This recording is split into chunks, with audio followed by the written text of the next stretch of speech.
I would like to welcome everyone to the regular meeting of the Monroe Planning Commission. It is Monday, January 12th, 2026. It's 7 p.m. Hannah, can you do roll call, please? I'd love to. Commissioners present and establishing a quorum. Commissioners Balk, Lockhart, Lowe, and Walsh. Commissioner Dawkins is excused. Thank you, Hannah.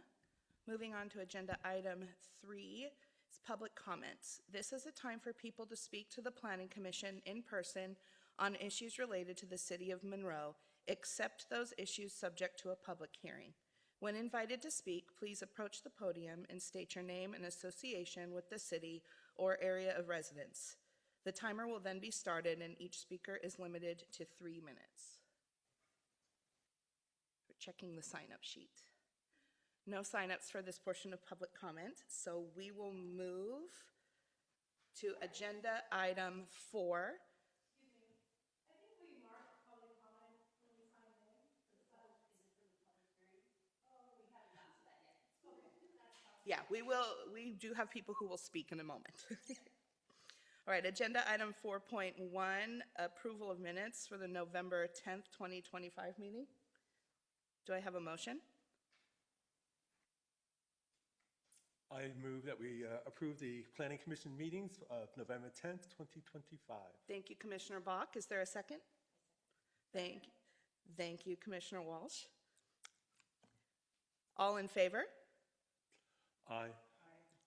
All opposed? Motion carries 4-0.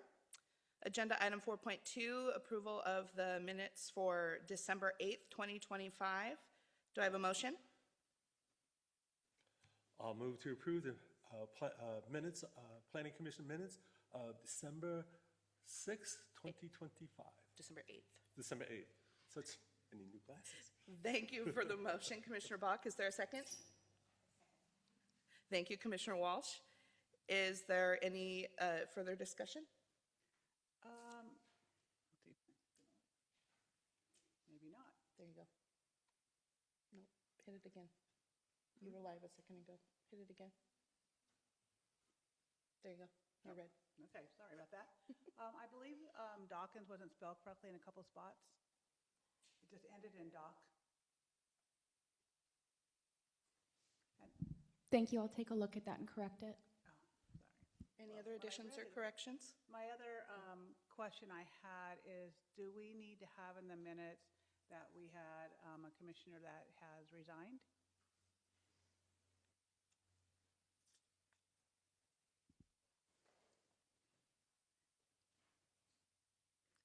They didn't resign at the meeting, so it shouldn't be in the minutes. Yeah. Okay, thank you. No worries. All in favor, say aye. Aye. Aye. All opposed? Motion carries 4-0. The next item is agenda item number 5, which is a public hearing for the pre-annexation zoning for the Davis property identified by Snohomish County tax parcel numbers 28062500407800, 28062500407600, 28073000300600, and 28062500407700. Before we proceed with the hearing, please note that the rules and procedures that apply to this hearing are available next to the sign-in sheet. To summarize, after the hearing is open, city staff will present a staff report and council members may ask questions for clarification of staff or wait until another time. The public hearing is now open.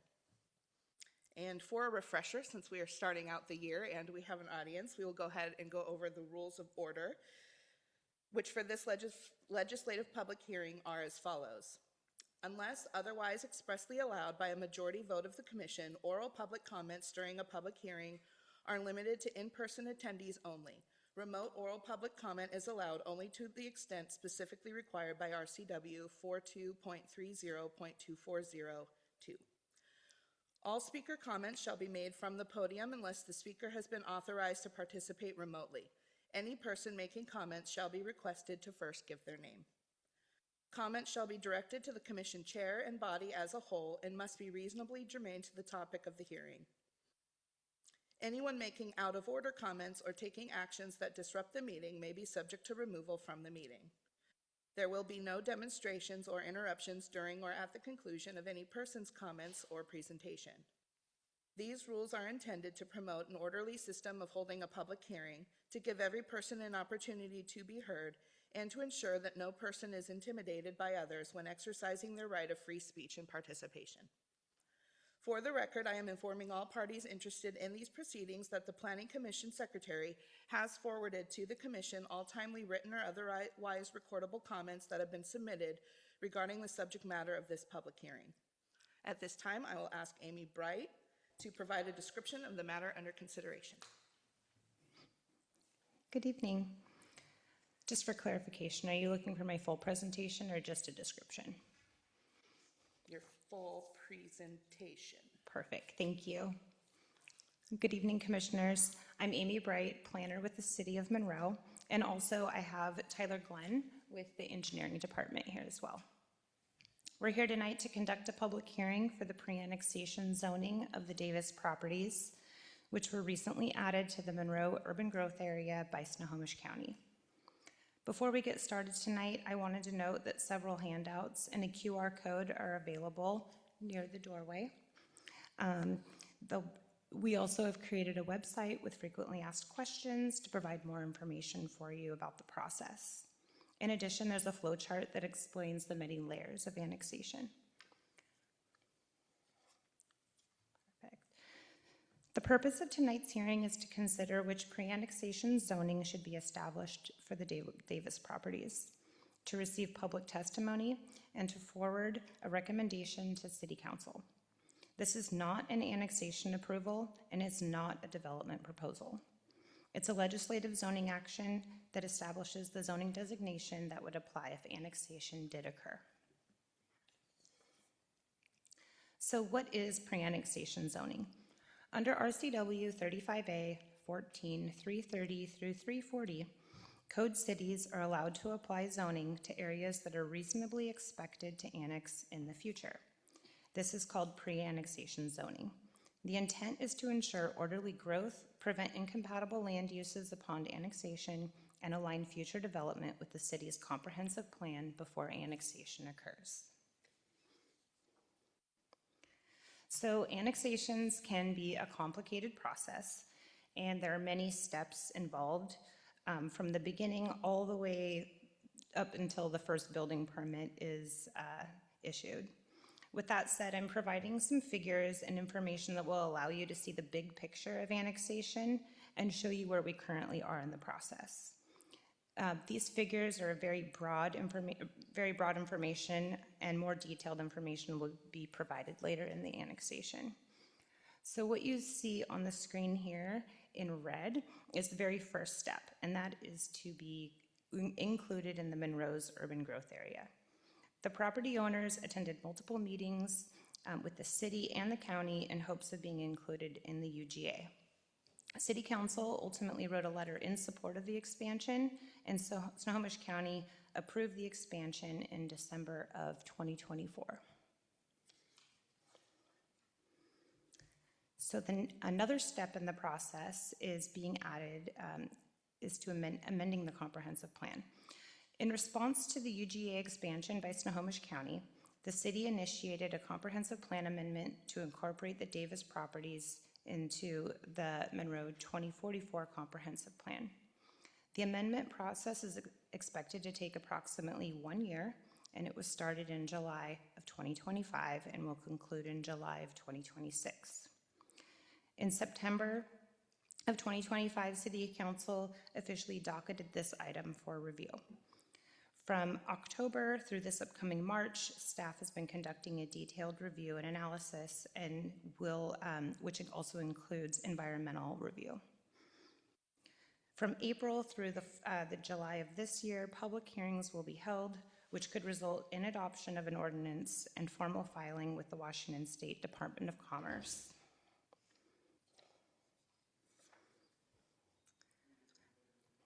This slide shows the the full annexation process from initiation through the final adoption. So the step highlighted in green, I'll get to in a minute. So there's the initial meeting that the proponents have with City Council, and City Council saw this before them in September, and they required that pre-annexation zoning, along with an interlocal agreement with Snohomish County and a development agreement, be drafted prior to moving forward. And so on the screen you can see in green, pre-annexation zoning. This is a standalone item, and that's what we're here for tonight.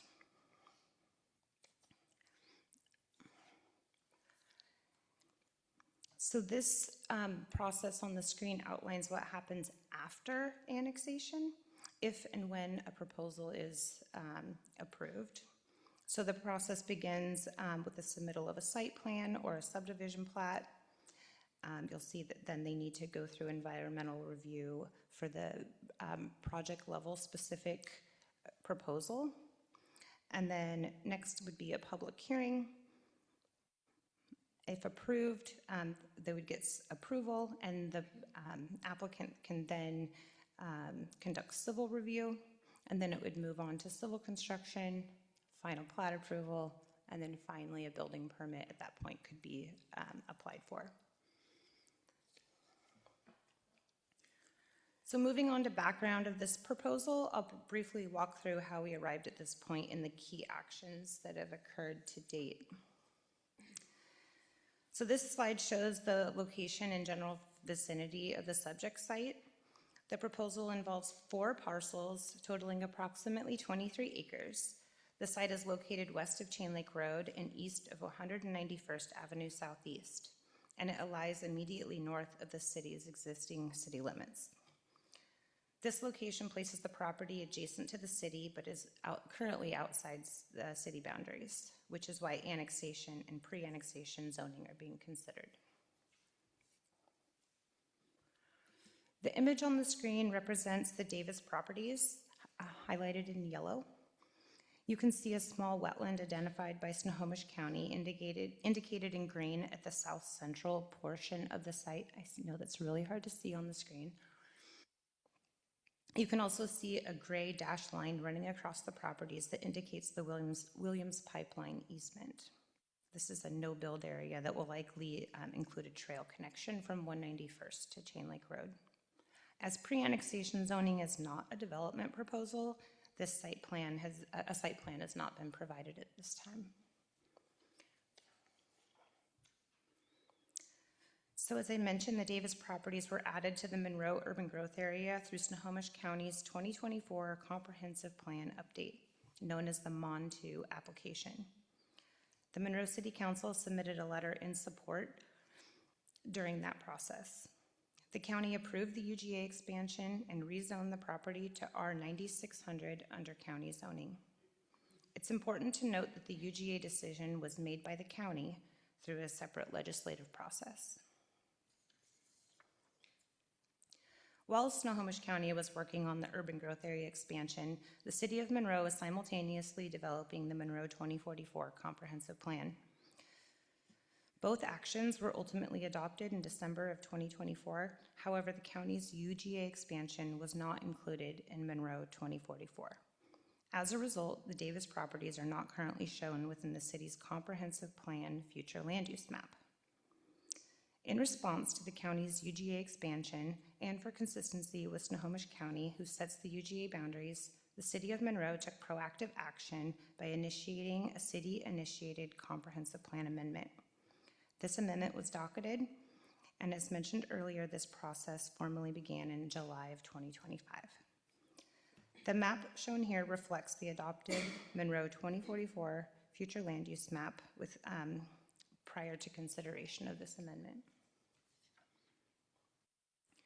On July 24, 2025, the city received a notice of intent to annexation, or NOI, from the property owners, the Davis family.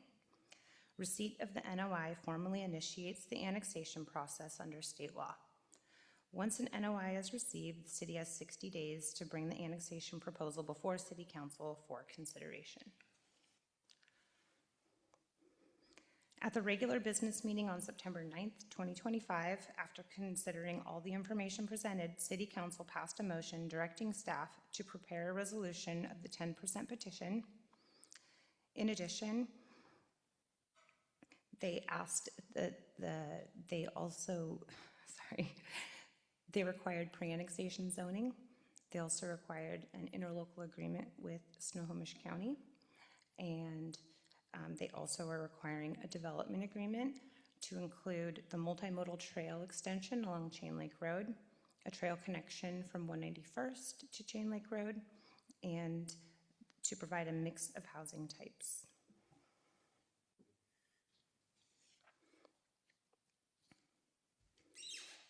So this pre-annexation zoning review process is consistent with Council's September 9th, 2025 motion. At Planning Commission's November introduction of this item, staff recommended R7 single-family residential zoning for the Davis properties.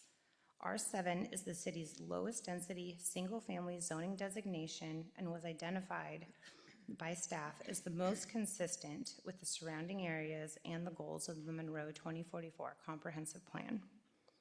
During that discussion, the Planning Commission requested that an additional zoning designation be included for consideration in order to allow for a meaningful comparison. Specifically, the Commission asked that R15 zoning be analyzed so that the differences between the two designations could be evaluated side by side before making a recommendation. In response to that request, staff expanded the analysis in the record to include a comparative analysis of R7 and R15. This comparative analysis focuses on the policy level implications of each zoning designation, including differences in potential residential density, foreseeable impacts, and overall consistency with adopted comprehensive plan policies. The analysis is intentionally framed at the legislative zoning level rather than at the level for a specific development proposal. Site-specific details such as access, layout, and mitigation would be addressed through a future project-level review should annexation and development occur. So why is pre-annexation zoning necessary? Because the properties are now within Monroe's UGA, but are yet to be shown on the city's adopted future land use map, Monroe Municipal Code Section 22.76.030B applies. This section provides for guidance for assigning zoning in advance of annexation when no future land use designation exists. Under this provision, the city's lowest density single-family residential zoning district is applied as the default. In this case, it is R7.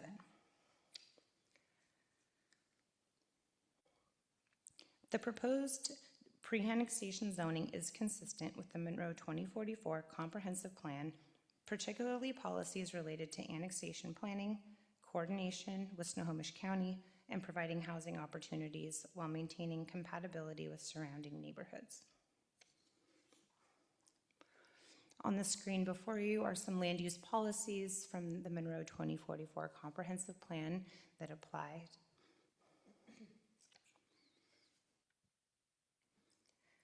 The State Environmental Policy Act, or SEPA, requires state and local agencies to evaluate the potential environmental impacts of certain actions. While annexations themselves aren't subject to SEPA, related zoning changes are. For this annexation, pre-annexation zoning, a SEPA checklist was completed and a determination of non-significance, or DNS, was issued, meaning the proposal is not expected to have significant environmental impacts. The comment and appeal period ended with no comments or appeals filed. All right. The public benefit is a key consideration for pre-annexation zoning, and staff finds that the proposed action provides clear, measurable benefits to the community. The proposed R7 single-family residential zoning for the Davis properties supports orderly growth within the urban growth area, aligns with Monroe 2044 Comprehensive Plan, and maintains compatibility with surrounding development patterns. Establishing zoning prior to annexation provides predictability and transparency for residents and future property owners, allowing the city to coordinate utilities, public services, and infrastructure while ensuring that future development complies with city standards for transportation, schools, environmental review, and impact mitigation. A major benefit is that development under city regulations ensures a higher level of consistency, accountability, and mitigation that would occur, and mitigation that would occur under Snohomish County standards.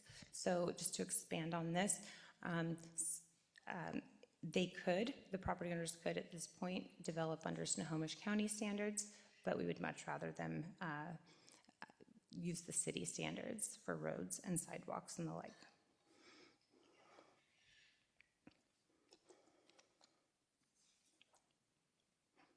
All right, so at the Planning Commission's request during the November introduction, staff evaluated 2 zoning options, R7 and R15. Tonight, staff will summarize the implications of each option and present a recommendation. R7 allows up to 7 detached units per acre or up to 14 attached units per acre, or a combination of both. A development agreement would require a mix of housing types. This zoning is consistent with surrounding city neighborhoods such as Eaglemont and Skyview Ridge. Some of the pros of R7: it is the most similar intensity to the current county R9600 zoning. It's consistent with adjacent land within the city of Monroe that's also zoned R7. The Eaglemont and Skyview Ridge subdivisions to the south were developed as planned unit residential developments with residential densities averaging 5.2 units per acre. It provides for housing variety with detached and attached units. It supports orderly growth in alignment with the city's comprehensive plan. It allows for the multimodal trail extension through the property. It generates real estate excise tax and sales tax revenue, and it has a moderate impact to schools and road capacity. Some of the cons of R7 is it's a lower overall housing supply compared to R15, and then there's less revenue generation than R15. Moving on to R15, it allows for up to 15 units per acre and would likely result in a townhouse-style development. While it maximizes housing units, it represents an increase in intensity compared to the surrounding development patterns. Some of the pros of R15 is it maximizes the housing units and revenue potential. There's greater opportunity for a variety of housing types. It still allows the multimodal trail extension through the property and generates real estate excise taxes. Some of the cons are there's a higher potential impact to schools. There's an increased demand on road infrastructure, including Chain Lake Road. It's potentially inconsistent with surrounding lower density uses on properties to the north and east within unincorporated Snohomish County. And it may require additional mitigation or infrastructure improvements. This table summarizes the relative differences between the 2 zoning options. While both allow future development, R7 more closely aligns with existing conditions and infrastructure capacity. So before we dive deeper into each of these topics, I want to acknowledge the several public comments that the city received during the Planning Commission public hearing comment period. Many of these comments are included in the agenda packet, and other comments that were received after the packet was created were compiled and sent to the Commission for your consideration prior to tonight's meeting. I also want to acknowledge the community that came here tonight to speak on this topic.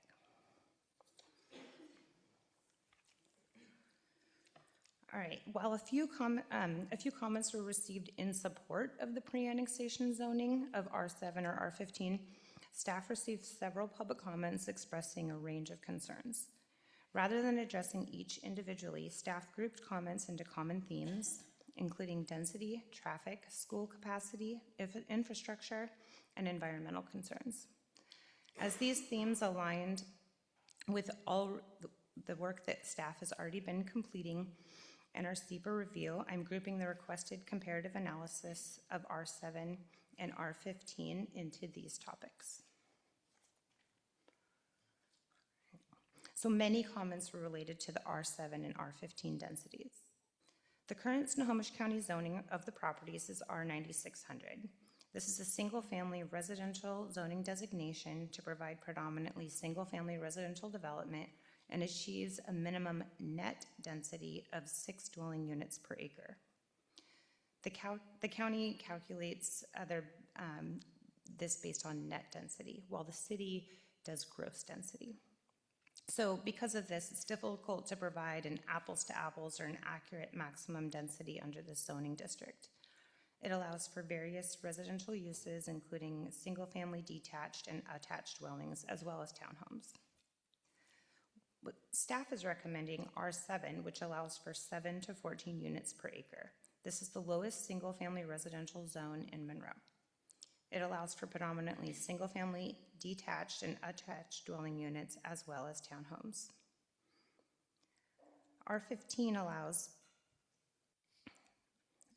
let me go back to R7 here. R7 would allow for up to 161 single-family detached dwelling units or 322 single-family attached dwelling units.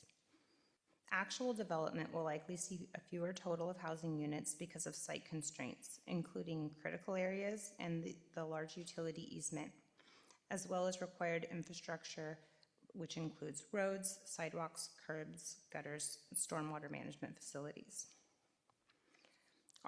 R7 is consistent with the current county zoning of R9600. R15 provides up to 15 units per acre. Based on the property size and density formula alone, future development could allow for up to roughly 345 units as a townhouse development. R15 zoning is less compatible than the current zoning.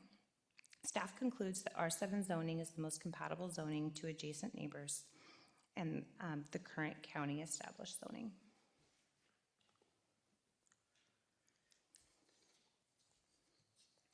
All right. School impacts were also a common topic raised during public comment.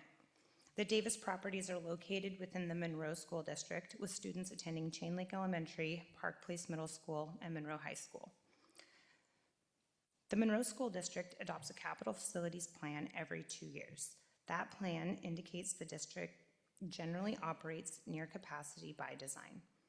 Current utilization rates range from approximately 88 to 94% at the elementary and middle school levels and 87 to 88% at the high school level. 5-year projections show modest increases at the elementary and middle school levels and a projected combined high school utilization of approximately 104%. Based on the standard student generation rates, development under R7 zoning could generate up to approximately 150 students, while R15 zoning could generate up to approximately 225 students. These figures represent potential future build-out and not an approved development proposal. The City of Monroe collects school impact fees at the time of building permit submittal. However, while the city administers fee collection, long-term capacity planning and facility expansion remain the responsibility of the school district. The Monroe School District is a party of record on legislative and development-related projects, and the city coordinates population projections with the district to support its capital planning efforts. School capacity considerations are addressed at both the legislative level through comprehensive planning and at the project level as development proposals are reviewed. I'm going to pass this next couple slides over to Tyler Glenn. Thank you, Amy. Traffic impacts were a common concern raised during public comments. Chain Lake Road serves as the primary corridor for the Davis properties and the surrounding neighborhoods, and currently carries a mix of residential, school-related, and local commuter traffic. The city recently adopted its 2044 comprehensive plan, including the 2024 transportation plan, which evaluated existing and future transportation conditions citywide, including roadway capacities and level of service. At the time of that analysis, the Davis properties were not located within the urban growth area and therefore were not included in the city's transportation modeling. when the city's adopted transportation model is applied and estimated peak hour trips are added for either zoning scenarios, then analyst indicates that there is excess capacity on Chain Lake Road corridor and that the city's adopted level of service would not be reduced. Any future development of the property, regardless of zoning, would be required to complete a project-level traffic impact analysis in accordance with city standards, and if impacts are identified, appropriate mitigation in compliance with the city's transportation concurrency requirements, an impact fee program would be required to ensure growth pays its proportionate share of transportation impact fees.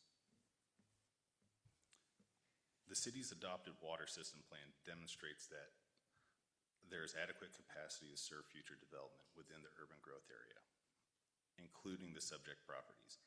These properties are already within the city's water service area, so service can be provided.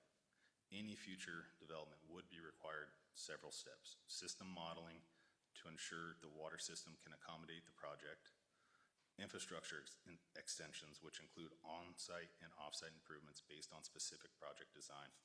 All costs for utility extensions are responsibility of the applicant. Payment of system development charges, which help fund the city's water system and infrastructure.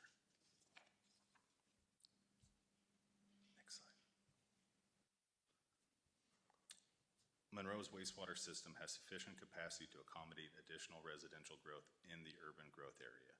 The subject properties were not specifically analyzed in past reports, but citywide planning data from 2022 wastewater treatment plant report and the 2024 utility system plans shows adequate capacity through 2040. Gravity sewer is expected for these properties and no off-site pump stations are anticipated to be impacted. Any future development would require project-specific engineering analysis, utility extensions and improvements on-site and off-site, per city standards, and payment of all applicable utility costs, including system development charges. Back to Amy. All right. A high-level review of environmental considerations was conducted as part of the pre-annexation zoning and SEPA review. The the site contains environmental features and constraints, including critical areas that influence future development potential. Pre-annexation zoning does not authorize development, nor does it approve a site plan. No project-level impacts are evaluated at this stage. If and when a development proposal is submitted, a detailed critical areas review will be required. Project level review would address wetlands and buffers, wildlife habitat, stormwater management, and compliance with the city's environmental standards. Any future development must avoid, minimize, and mitigate impacts consistent with city and state regulations. Some comments were raised that we were establishing pre-annexation zoning at this phase, that it was premature. Commenters mentioned that the comprehensive plan amendment should be completed prior to establishing zoning. I want to move back to this figure that I showed you previously, and as you can see, I noted at the top that the comprehensive plan amendment and the annexation petition process can occur simultaneously. And this has happened before, where we've done pre-annexation zoning prior to the comprehensive plan amendment, and that was the Connor annexation. And while the Connor annexation was very, very different, I just wanted to note that that it's not premature. It's just a different way of doing the process.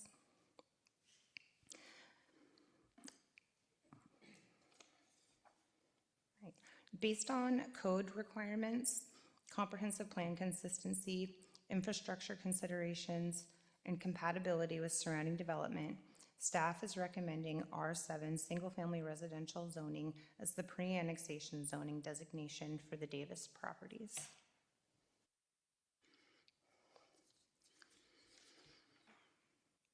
So I just wanted to talk about next steps here today. At the very top, January 12th, this is the public hearing before Planning Commission. The tentative steps beyond that would be that at the next Planning Commission meeting, Planning Commission would adopt their findings of fact. And then it would move to City Council for an introduction and then ultimately to a public hearing in the future before it's finalized. So I just, again, want to be clear that the last item here, what we're talking about on the screen, has to do with pre-annexation zoning only. It is not, it's not annexation in itself. So tonight, the Planning Commission is asked to conduct the public hearing, receive testimony, and forward a recommendation to City Council for consideration at a future public hearing. I have a requested action on the screen to direct staff to prepare findings and conclusions recommending that the Monroe City Council establish pre-annexation zoning for the Davis properties at single-family residential, 7 units per acre.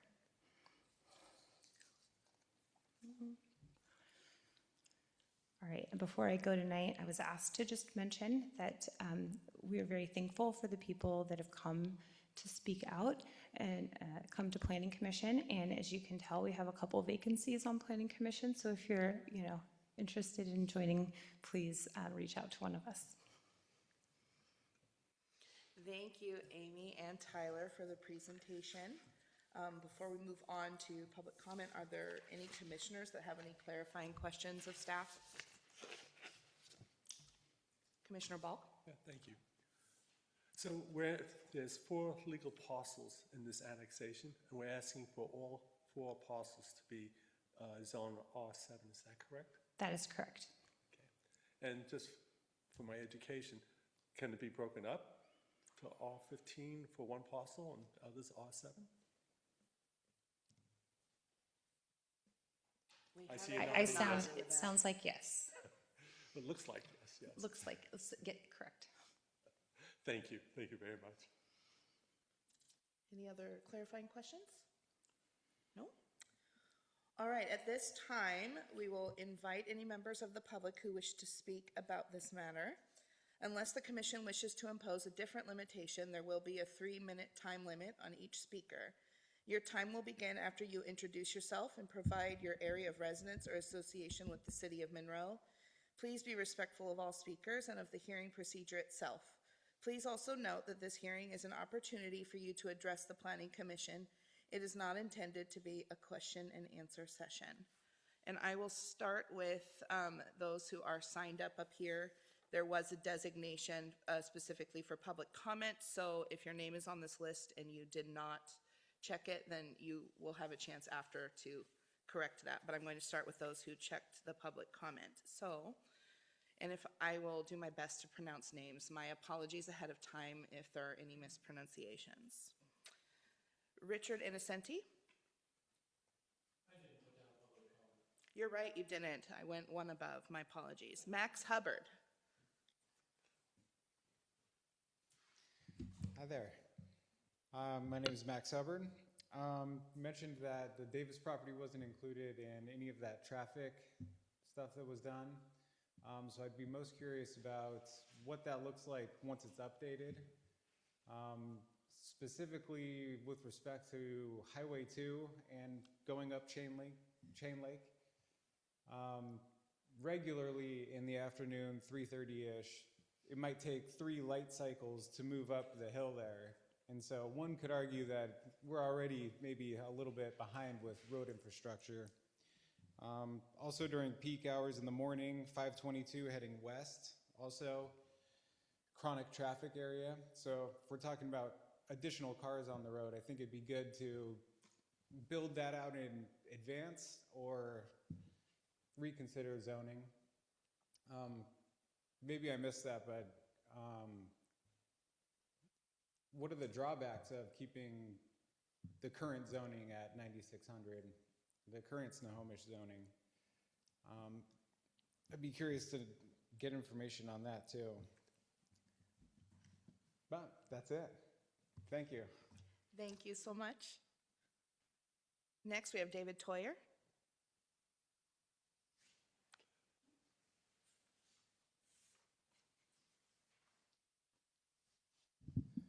Thank you, Commissioners. David Toyer with Toyer Strategic Advisors. We're a land use and economic development planning firm, and we work with the Davises. Lonnie Davis is going to come up here. He was supposed to actually speak first. We thought the order was different in the sign-up sheets there. So I'm going to end up stealing a little bit of his thunder. But the Davises have been working on this for a number of years, cooperatively with the city and the county. And they're interested in seeking the R7 zoning for this site. This is, a process that's taken a long time just to get to this point, a matter of several years through the county's process. I will point out the county does their level of environmental review before they make decisions expanding urban growth boundaries, and that included as a part of their process a full environmental impact statement of probable impacts associated with things like UGA expansions and the rezoning that the county did in a number of different places countywide. And decisions to expand UGAs are based on not only looking at what the population projections are that the cities need to take, but the population targets that the county needs to take in that unincorporated areas of UGAs. And so that's why Monroe ended up with an expansion in this particular case. Annexation is not a quick process, and neither is going through the development review process once a development actually gets proposed. I just want to point out that the Davises are not developers, and they're not interested in developing this site, the property owners.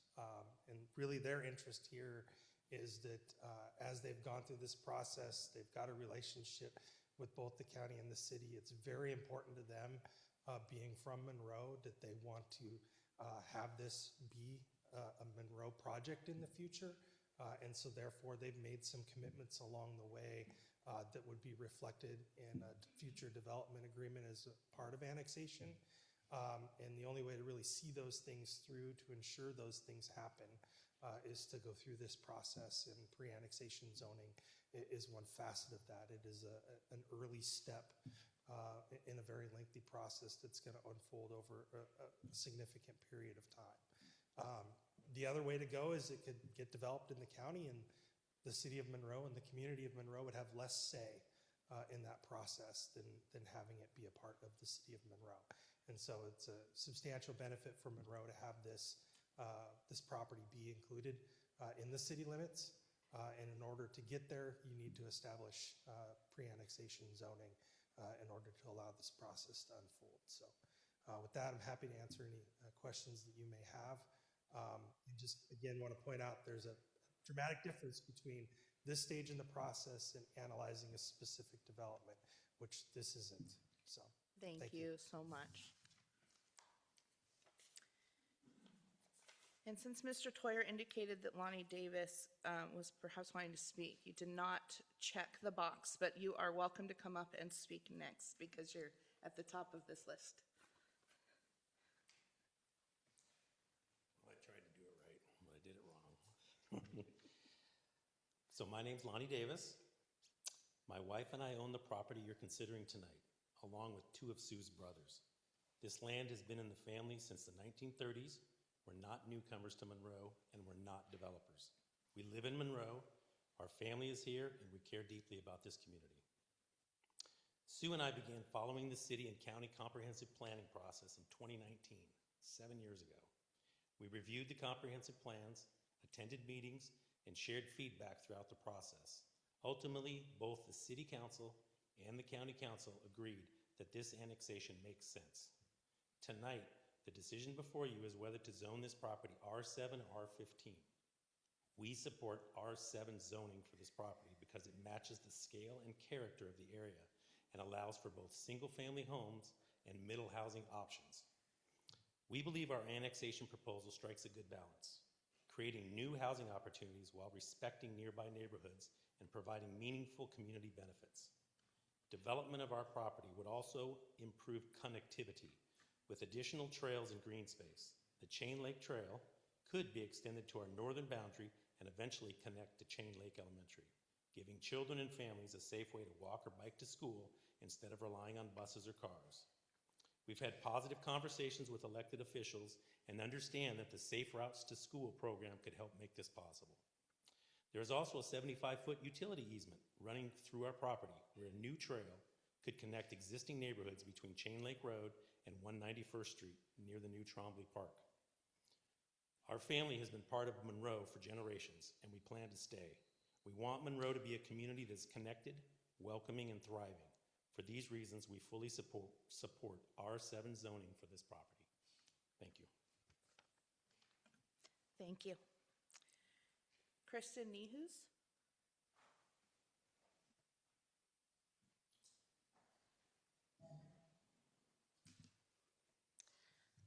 Hi, my name is Kristen Nehus. I live across the street from the Davis properties. I'm asking the City of Monroe to consider additional zoning options, permanently or temporarily, for the Davis properties, instead of limiting the decision to R7 or R15. Zoning decisions are discretionary, and although the property owners have petitioned for residential zoning, I'm asking the city to pause and fully evaluate additional options that could benefit the community. The City of Monroe specifically requested that Snohomish County Council not zone this until it's been annexed. So as noted in Ordinance 2431, because this property has not been annexed, it technically remains Rural 5, which is what the surrounding properties are. So if the property were zoned as limited open space, there would be no density change from its current zoning. When I've mentioned this concept to others, I've heard concerns that it would be illegal spot zoning, but in this context, illegal spot zoning is not an issue of concern because, one, limited open space zoning in this context is a positive contribution to the general welfare of the community. It's supported by the Monroe Comprehensive Plan and has no discriminatory intent. As far as surrounding zoning consistency, the property is actually surrounded by unincorporated Snohomish properties, zoned Rural 5, on 3 sides. The remaining site is Eaglemont, which is in the city, and that's R7. These large undeveloped parcels are a limited resource, especially in this quickly developing region. There are practically no suitable parcels of this size and none with the habitat variety of this one, which includes a small wetland, a riparian stream, fully mature trees, established ecosystems, and an abundance of native plants. I did an audit. It's in the figures. We all live around here. We all love nature, right? So why don't we want this to be a feature that adds to the desirability and long-term growth of Monroe? A place that improves our mental health and thus the safety and security of our community. I want to be clear about what I'm not asking. I'm not asking the property owners to donate this property or to forego any profits that they'd be expecting to receive. I genuinely think that they deserve to sell the property for whatever they want. They deserve it. But if you can imagine a fully complete sidewalk on Chain Lake leading to Chain Lake Elementary School, funded primarily through a grant, the Safe Route to Schools grant, why can't we imagine a low-maintenance park acquired through donations? I'm asking the city to think a little outside the box with me because I know that a non-residential zoning here is a bold move, but I encourage you to really dig deep and to guide Monroe toward a better future. Let's let Monroe's vision statement really guide this project. Just take a moment, and I want you to really imagine us surrounded by nature, a place of beauty and goodwill for everyone. Time's up. Thank you. Thank you. And next we have Taylor Nehus.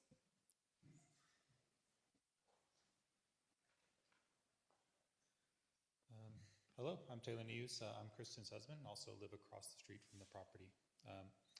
For those of you who live in other neighborhoods of Monroe, try to imagine a downtown without Alborland or the Fralins without Lake Tye, both really large natural parks. The neighborhoods along Chain Lake are physically more dense than either of these areas, but residents do not have equitable access to parks in these areas. In total, we have about less than 10 combined acres of park in the North Monroe area, with the majority being the new Trombley Park. It's basically an empty field at this point, and smaller parks like Rainier View that tend to be centered around children's playgrounds and are fairly small. Monroe's comprehensive plan has identified the need for a larger park to serve the growing number of residents in this area, and the Parks Department has acknowledged the lack of parks, especially natural area parks as well. As Kristen mentioned, there are virtually no remaining lots that would be suitable for such a park, where people can gather, relax, and enjoy nature. You might think the undeveloped Trombley Park could fill this need, but it's only 5 acres. It's kind of an empty field. It has existing plans for a much-needed sports field, and would require a substantial amount of time to establish. A limited open space designation on the Davis property is supported by several goals and policies in the comprehensive plan. And the comprehensive plan also recommends prioritizing growth in areas where adequate transportation facilities exist in downtown and in the North Kelsey development. So I'm asking, why rush into residential zoning here and future residential development that'll follow when there seem to be plenty of better alternatives to help us meet growth goals? This area has already grown exponentially in recent years, and it really needs a break, in my opinion. I want to encourage the city to think long-term, longer term than 2044 even. If the city of Monroe continues to expand dense developments like this in this direction, suitable parkland will be needed to serve a proportionally even larger population. And if we don't plan for it now, the consequences will be expensive for this region, or this region will quickly become a less desirable place to live for everyone that already lives here.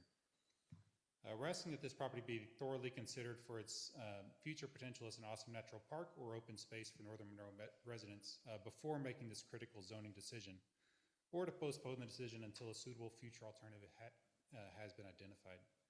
So I'm urging you to consider whatever is possible to retain this region's character, beauty, and desirability as a great place to live and to raise our kids. Thank you. Thank you. Shada Gutierrez.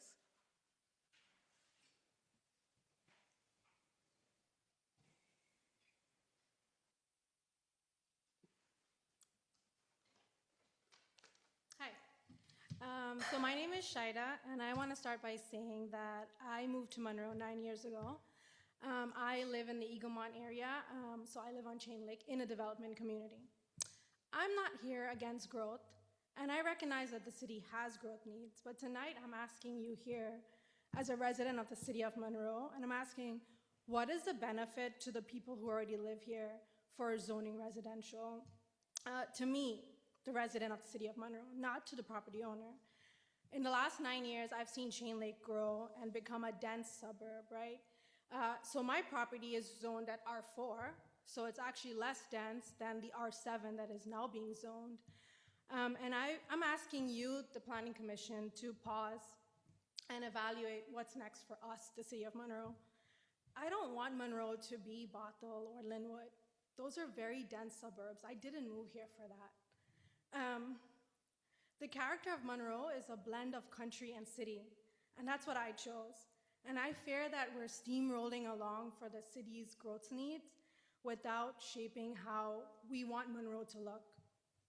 So I ask that you delay this decision or consider annexing under a different category. I get that our property owners want to be in the city, but consider something else.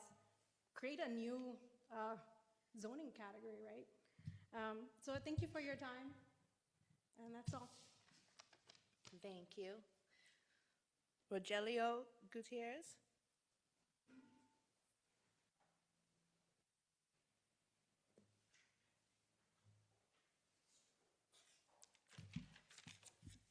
Okay, my name is Rogelio Gutierrez. I live in the city of Monroe along with Shaida, and I'm also a boundary adjacent owner to the Davis properties.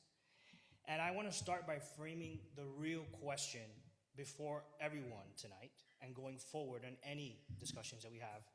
And right now, as the city is effectively asking, can we assume this much growth fits and study the impacts later?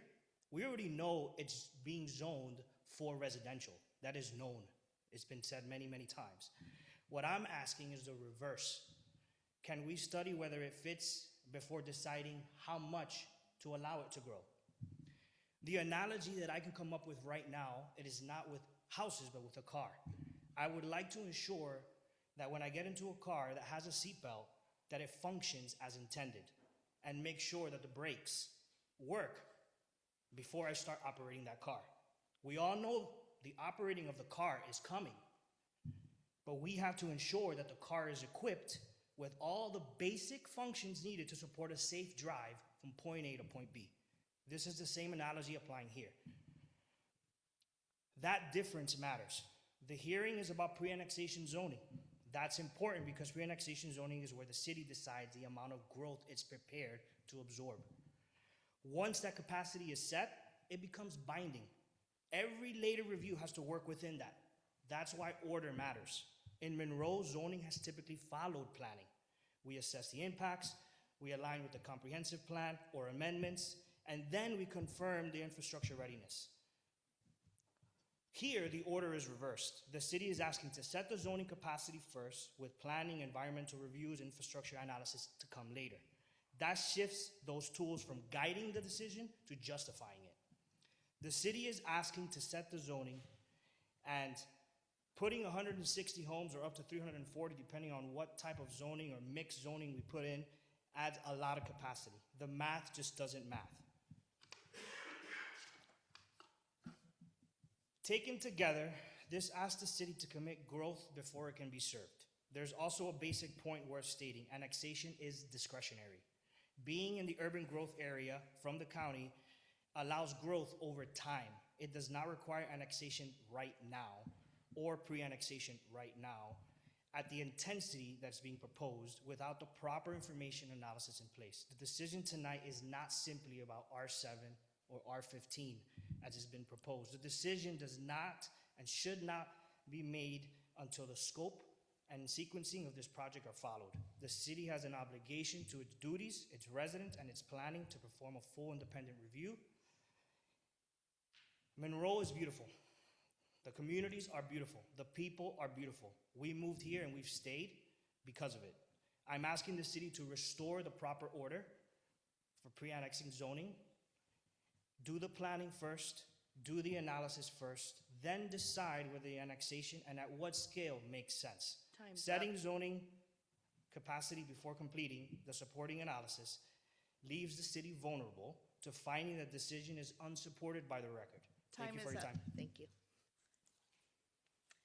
That is everyone who has signed up for public comments. Are there any additional members in the audience who wish to speak? Go ahead, come to the podium.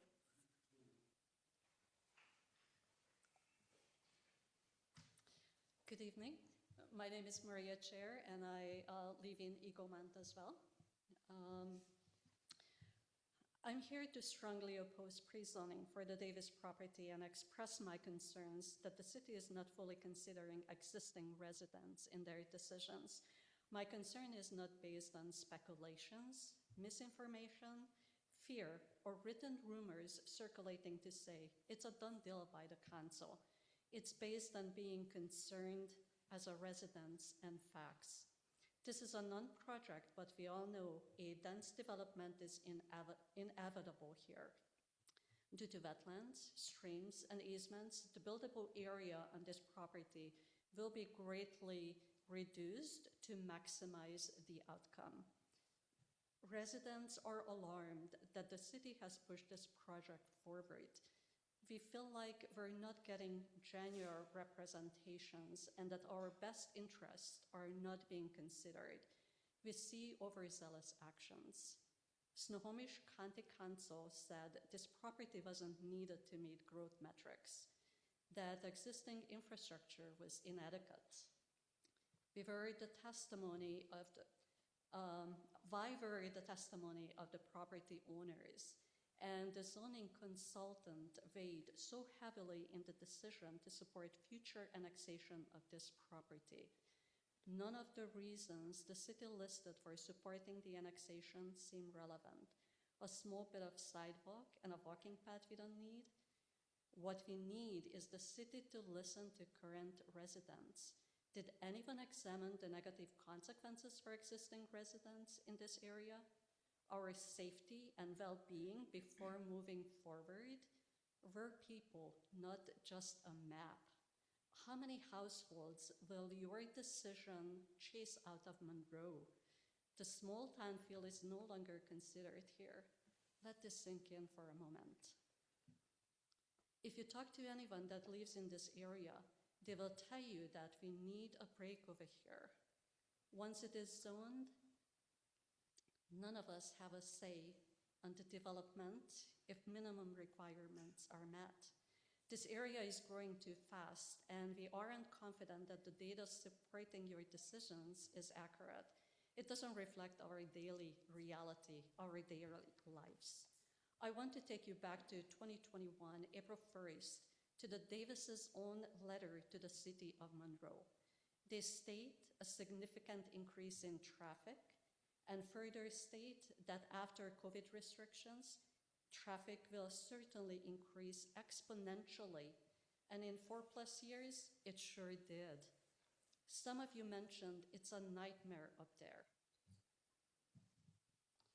Thank you, and I urge your no vote for it tonight. Thank you. Appreciate your time. Did I see another hand in the back? Go ahead.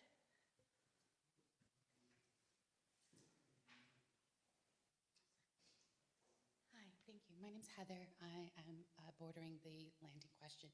I don't have a prepared statement. I just wanted to reinforce some of the comments that I heard tonight. I do feel the same way, as do predominantly all of us that live along that street.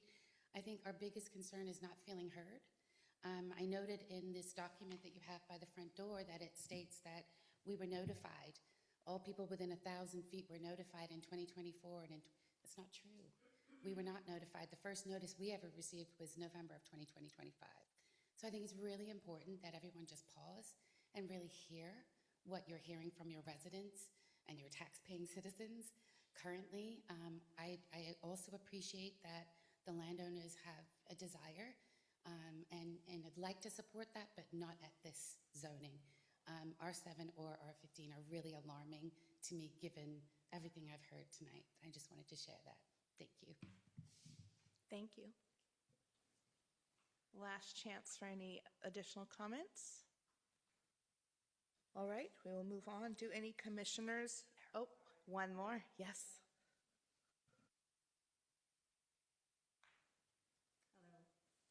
My name's Susan Davis. I wasn't going to speak tonight. I was going to let Lonnie do all the heavy lifting, but most of you know me. I've been coming to the council, and the city council, the planning commission, the county council for 7 years. We've been talking about this. I've been in real estate in the city of Monroe for 30 years, and I know the housing market here. I know the land market here. I went and did a deep dive into the land capacity analysis, and I understand where there's possibilities and where there's not. The reason the city and the county really wanted to put this property forward and so that it can be annexed into the city is so that we can provide much needing housing when we have a housing crisis. It's not just local, it's national. It's here, and we need to provide housing for people. If folks here want to have their kids move out of their houses, someday, you need to find a place to put them. This could be that. Housing takes forever to produce. Like I said, we've been doing this for 7 years. It's going to be several more years before there's actually homes with doors that can be opened. So be bold tonight and make the decision to create housing for future generations, for people that are, just getting out into the community, first-time home buyers, seniors that are looking to downsize, and single-family homes. We need a mix of homes, and we think that we're doing right for the community. Let's do that tonight. Thank you. Thank you. Do any commissioners have any additional questions to ask of staff? Commissioner Balk? Thank you. My understanding is that the R7 is the lowest density for single-family housing in the city presently. Correct. It is the lowest single-family residential zoning district. I know someone mentioned limited open space. Is that what your question is related to? No, my question was... Perfect, yes. Pretty straightforward there. Okay. And which also is the most compatible to the existing residence development in the city limits, correct? That is correct. Based on other single-family residential zoning districts in the city, that is the most compatible. Okay. I'm trying to think of the other question I had there. Forgive me. And someone mentioned the county zoning of 9600s and such, but we have no laws or regulations supporting anything of that nature on our books in the city, correct? Are you asking if we have a zone that's the same as our 9600? Yes, and yes, I'm asking We that. do not. That's right. So therefore, we don't have any of the laws or regulations supporting that, of maintaining that zoning. If they were annexed into the city, we would not be able to maintain a zone that we don't have. Okay, thank you. And the land is already in the urban growth area. It was added into that urban growth area in December of 2024. Thank you.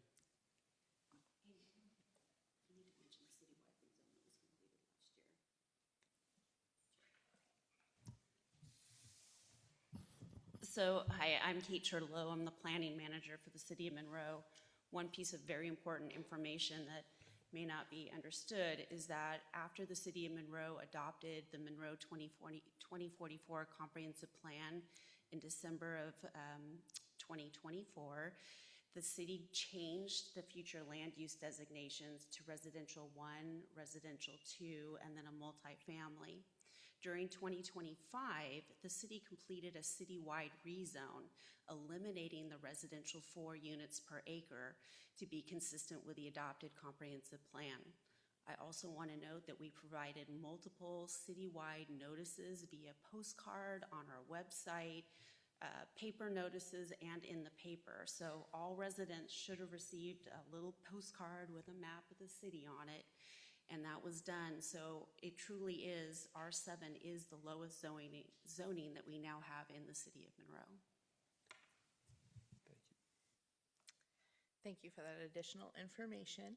Are there any other questions? Hypothetically speaking, if the Planning Commission tonight were to not vote to move forward with this, it is my understanding that it would still default, correct, to the lowest? Because it's the closest, does it default to the lowest? Yeah, it does. So the Planning Commission tonight, you're just asked to make a recommendation, whatever that may be, to City Council, and then City Council would make that ultimate decision. But yes, per the code, if it is not identified on the future land use map, then it defaults to the lowest single-family residential zoning district. Sorry, Yeah, long answer. No, it's okay, and I should have clarified. Yes, the Planning Commission is advisory to the council. Council makes the decision, and so this is one step in the process, and the process is ongoing. I'd also like to take a moment to thank city staff for putting together the space on the city website that details this. So there's a lot of information there now, and I know that the city is committed to updating that as any process continues. So, and then thank you also to all of the members of the public who have been here tonight. We appreciate hearing from each and every one of you.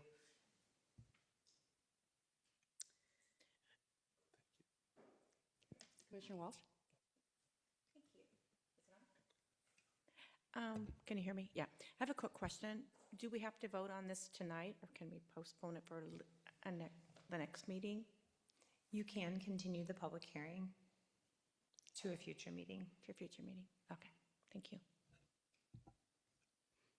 If there are no additional questions of commissioners, then this will be the conclusion of the public hearing unless there are objections. If there are no objections, the public hearing is closed.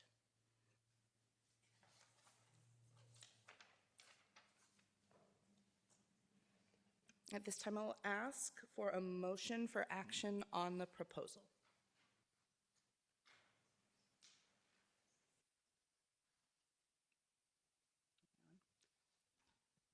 I move to direct staff to prepare findings and conclusions recommending that the Monroe City Council establish pre-annexation zoning for the Davis properties as a single-family residential 7 units per acre. Thank you, Commissioner Lowe. Is there a second? I'll second. Thank you, Commissioner Bach.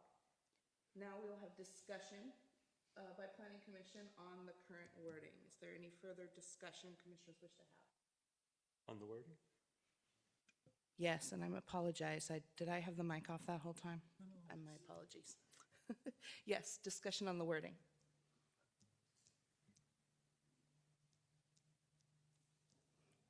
All right, all in favor, say aye. Aye. All opposed? And the chair votes aye. The motion the motion passes 4-0.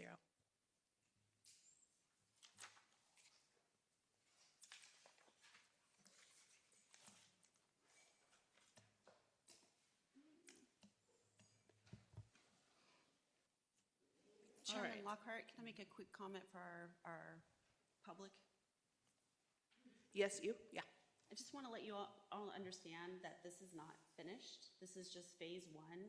This recommendation, they'll have to finalize their decision at their next meeting, and then it will be forwarded to the city council. There will be another round of public hearings. So we will continue to, you are now officially part of the record, so you will continue to receive notices, and that website that was mentioned will continue to update, so you can look for more information. Thank you. All right. No, we're done.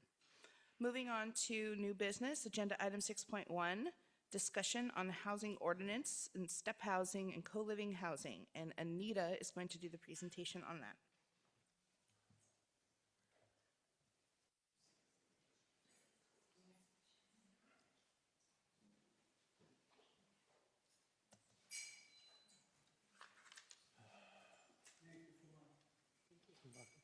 Thank you.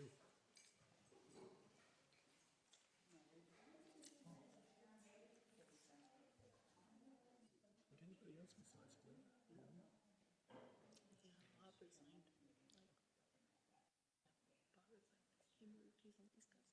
Oh. Teach me this meeting.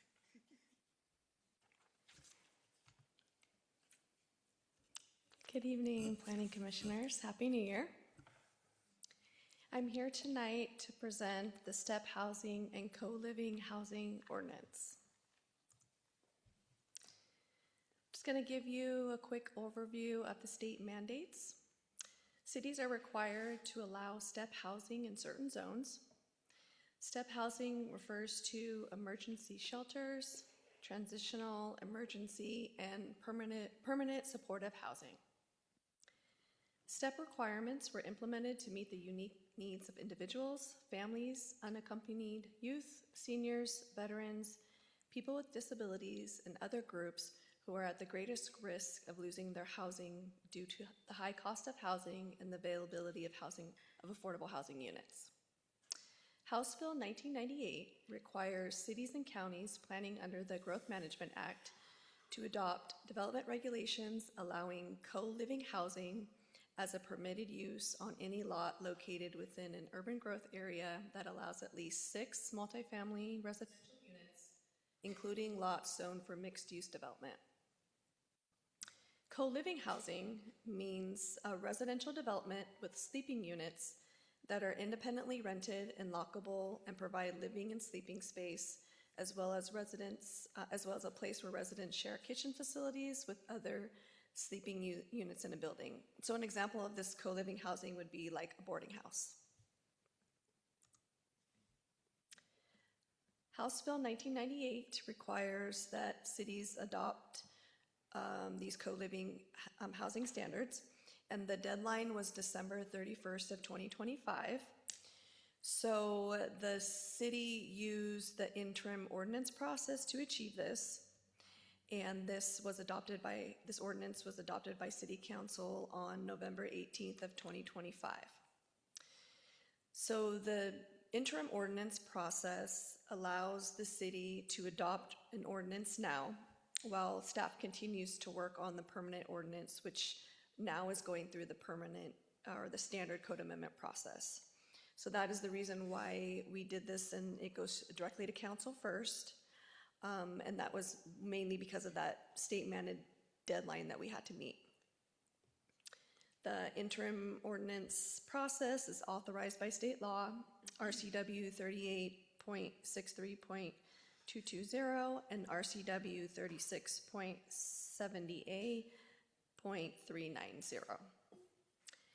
These regulations are currently codified and they will stay in effect for 6 months from the date of adoption, which was, or effective, which is 5 days after November 18th of 2025.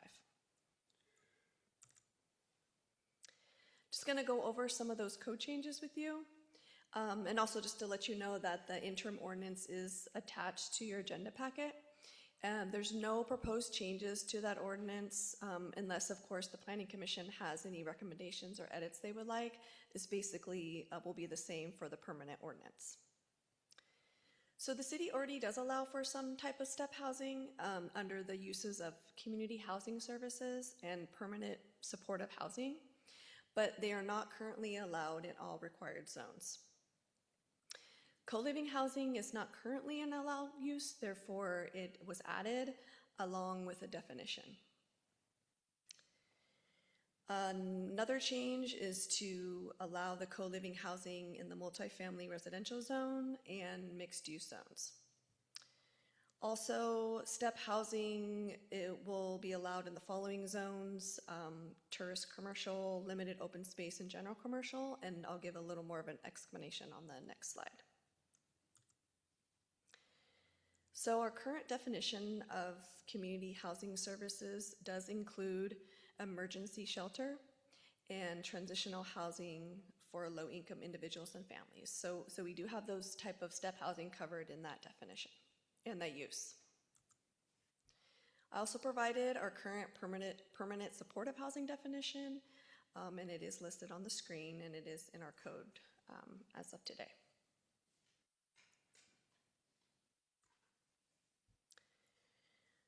So this slide here talks about the step housing in the zones that are required.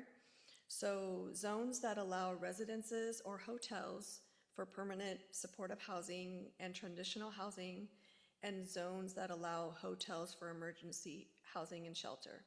So we have to allow these types of housing in zones that allow these uses. So I did screenshot a couple of those for you. So the first one is a land use table for residential, and you can see that the category where these types of uses is under social services, and in particular what we're looking at is the community housing services, and that is a conditional use in our R15 zoning district. And then permanent supportive housing is allowed in the R7 and R15 zones. The other screenshot is from our mixed use zones, and it's kind of the same thing. You can see the category of community housing services would be a conditional use in the mixed use neighborhood and the mixed use general zones. And then permanent supportive housing would be a conditional use in mixed use neighborhood zone and a permitted use in the mixed use general zone. As far as co-living housing, we need to allow those in zones that allow at least 6 multifamily residential units, and also zones, mixed use development zones or mixed use zones. So these are the 2 screenshots from our code, which is basically the interim housing ordinance. The first one is adding that co-living housing use, land use, and it's a permitted use in R25. And then the next screenshot is co-living housing again, which will be permitted in mixed use neighborhood and mixed use general.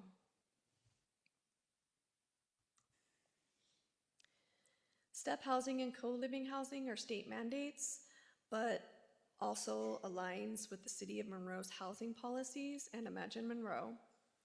This housing ordinance will allow housing options for the most vulnerable residents, which in turn can provide a pathway of achieving attainable permanent housing. The next step for this permanent ordinance would be to bring back to Planning Commission in February for further discussion, if that is the action of the Planning Commission tonight, or I can go ahead and start scheduling the public hearing. There's a couple options there. And then take to City Council for adoption in March or April. And I'm happy to answer any questions that you have tonight. Are there any questions? Commissioner Balk? Thank you.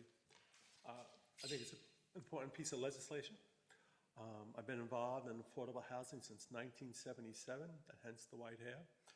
And I remember working with a nonprofit in '82 that was dealing with emergency housing, homelessness, and in Tacoma. And if you looked at the time, and it was a trend across the United States, as major cities start revitalizing their inner cities, they started doing away with co-living housing.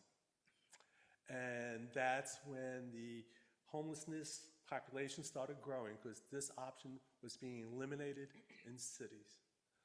Not everybody can afford an apartment with a kitchen and a bathroom, and it gives a place for those who are on the margins of life, a place to live. I think it's really important.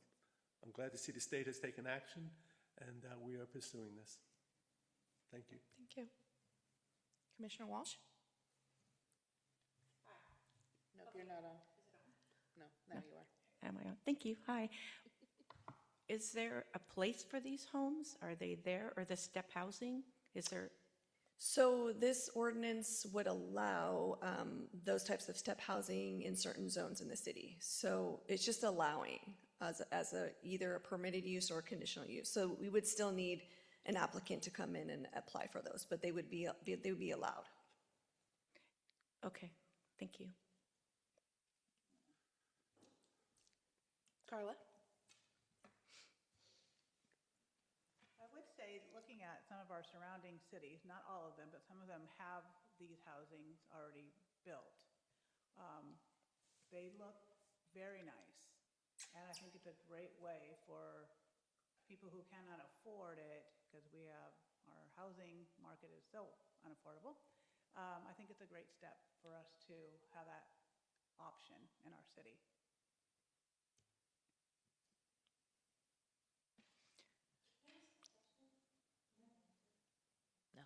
Unfortunately. I would like to also further say that I support and I'm excited about this being allowed within these spaces in the city, because I think it's a much needed.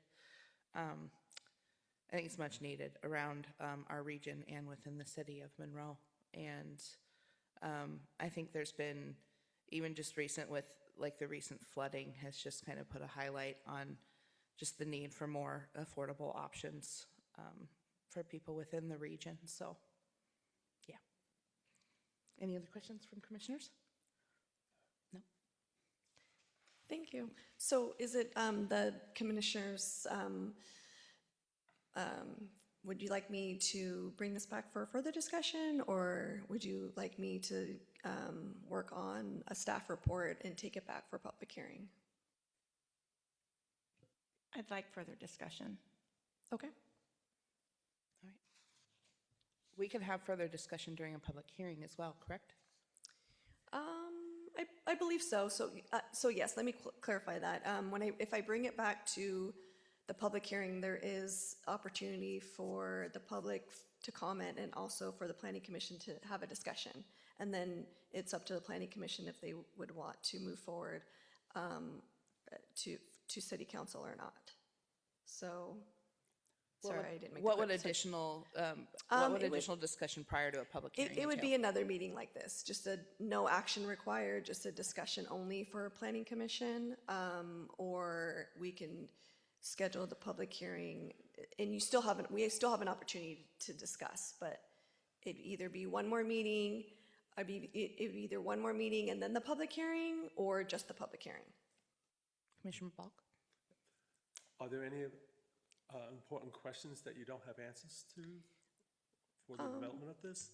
No, I didn't receive any. I haven't received any public comment, and there was no public comment at for the interim ordinance at City Council. So it's really up to the council or the commission. But all right, do we need a formal vote on that, on direction?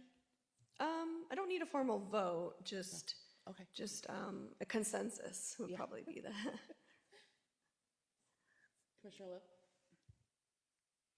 I move that staff move forward for a public hearing or Okay. All right.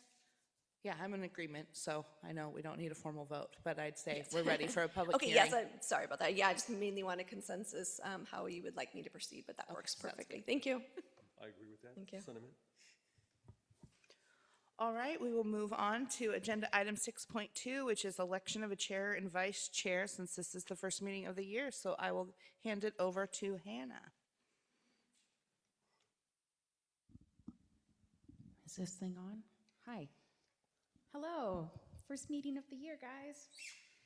So we need to elect a chair and vice chair according to the rules and procedure for the Planning Commission. So what I'm looking for tonight is a motion from one of you for who you propose as your chair, and then we'll vote on that.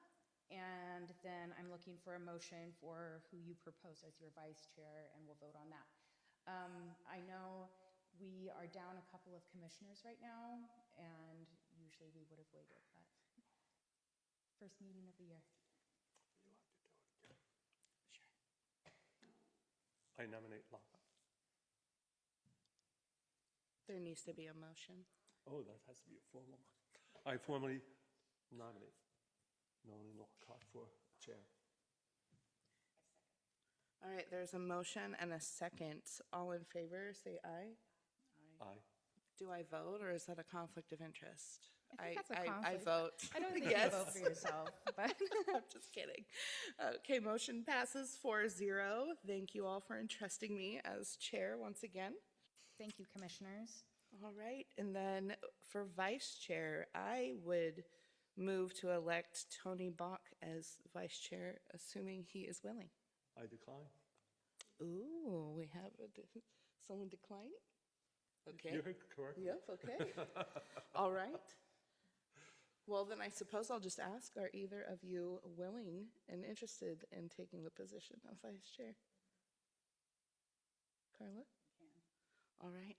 I will move then to elect Carla Lowe as vice chair of the 2026 Planning Commission. Second. Commissioner Bach seconds. All in favor, say aye. Aye. Aye. Any opposed? No? Okay, motion passes 4-0. Thank you, commissioners. Congratulations. I congratulate myself on not taking it. All right, we will now move on to agenda item 7.0, which is a discussion by commissioners and staff. I will go ahead and start because we have a little card that was written to the Planning Commission from now former Mayor Jeffrey Thomas. It says, Monroe Planning Commissioners, thank you so very much for everything you have done and do to plan for our future. You each serve important roles to realizing Imagine Monroe. Thank you, Jeffrey Thomas. And we were gifted little flags, little City of Monroe flags. Nice. All right. Commissioner Walsh, do you have any comments tonight? You don't have your mic on? I just want to thank all the public for coming out tonight, and we did hear you. Thank you. Commissioner Lowe? I do have one clarification on the Davis annexation. Will the city website continually be updated for what's going on the process? Was the question about the web page? Yes. Yes, we'll be adding documents and materials from this meeting, the minutes of and any other, if we have any other documents that we will make response, because I suspect that we'll continue to receive comments, and a lot of the response and materials on that web page was a response to some of the comments that we've gotten. So we'll continue this through the whole process. Okay, wonderful. I think it's got some great content. I'm not sure if I wasn't looking correctly. I do know what the website is, but is it on the city's page to find it? It is, and admittedly, there's a lot of stuff on the city's webpage. So anyone that's looking for it, there's more than one way to find it. The easiest way is if you go down, if you're looking really for anything related to community development and by extension, the things that the Planning Commission are working on, if you go down to the very bottom of the page and there's a land use tab, and that will take you to a lot of the subject matter, and it's under annexations. I will say if you're getting questions, that's why we've included that link, and we had the QR code on the materials that we were passing out tonight. That'll take you right to it, so you're not having to look around. But if anybody has any issues trying to find it, just contact staff, and we can get right to it. So I did send out the link to all of the planning commissioners, and so if you are getting questions from anyone, just by all means pass that right along to them. Wonderful, thank you. Wish everybody a happy 2026, and hopefully we have a wonderful year coming up. Thank you very much. Hannah's bringing up the website so you can see how to get there. If you start on the home page and then click on the orange circle to help them.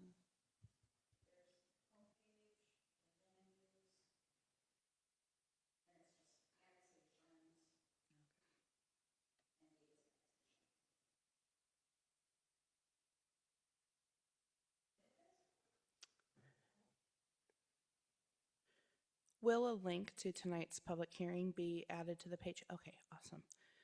I would like to further just thank everyone who was here tonight. I know many have left, but I'm a huge proponent of the idea of participatory government.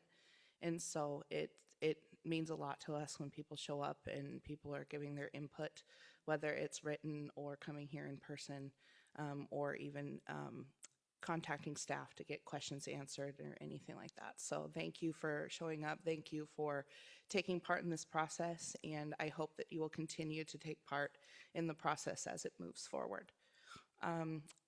With it being the new year, my kids are personally starting basketball, so back into like athletics, you don't see it as much because it's not the outdoor sports that you see in the fall and the spring and summer, but we've got basketball season underway right now, and we also have, my family is a sports family, so we're Seahawks fans, and I only root for the Seahawks. However, Monroe graduate Efton Chisholm is on the New England Patriots, so we have a 2020 Monroe graduate who is also in the playoffs, so that's pretty exciting as well.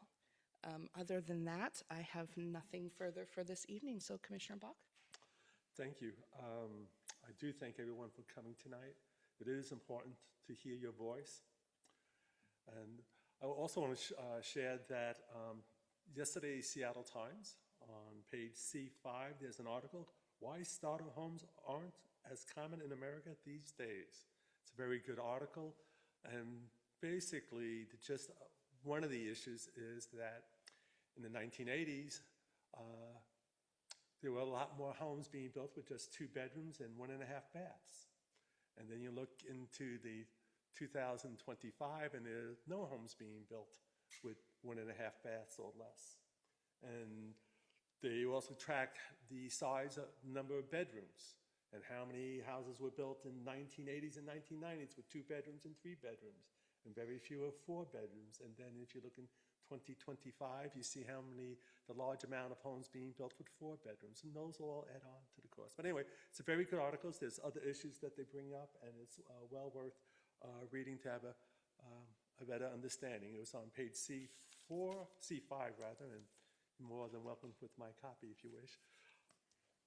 It's good to be back. I wish everybody a happy new year, and thank you. And thank you for everyone's support over these last couple of months. I do appreciate it. Thank you. It was good to have you back. All right, we'll move on to Anita. I don't have anything to report, just looking forward to working with all you commissioners. Thank you. Lance? Well, I did want to give one department update. We've talked for a while now, over a year, about our permit tracking system that has been a resource need for the department for some time.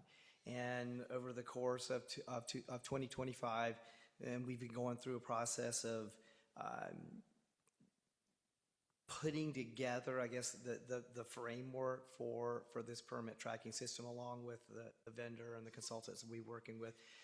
So we're getting to the point where we're going to start implementation. That the team is going to be here on site in February, and so we'll be doing the last steps of getting that started. And so we look forward to implementing that and reaching out to all of our applicants and the public who are looking for information. So a little bit more information on that, but we are a lot of work's been going on behind the scenes. Staff has been working weekly on this, so we're looking forward to rolling that out in February. That's all I've got. Hopefully somebody else, I may have missed something, but Kate will catch it. Thank you, Lance. Kate? I actually don't have anything this evening. Just I'm looking forward to 2026, and your next meeting I'll probably be bringing the program of work for you to consider for 2026. And again, as a reminder, we have certain items we need to get through, come to you for conversation, and then the city council has to approve it. So looking forward to that, and go Hawks. Hannah, do you have anything tonight? I don't. Just Happy New Year. I hope everyone had a really wonderful holiday season. It's been a while since we've all been together. Commissioner Balk, it's very nice to have you back. We really missed you. So just great to see everyone. All right. Thank you again to staff. Thank you to the public. Thank you, fellow commissioners. Happy New Year. And if there are no objections, we will adjourn the meeting.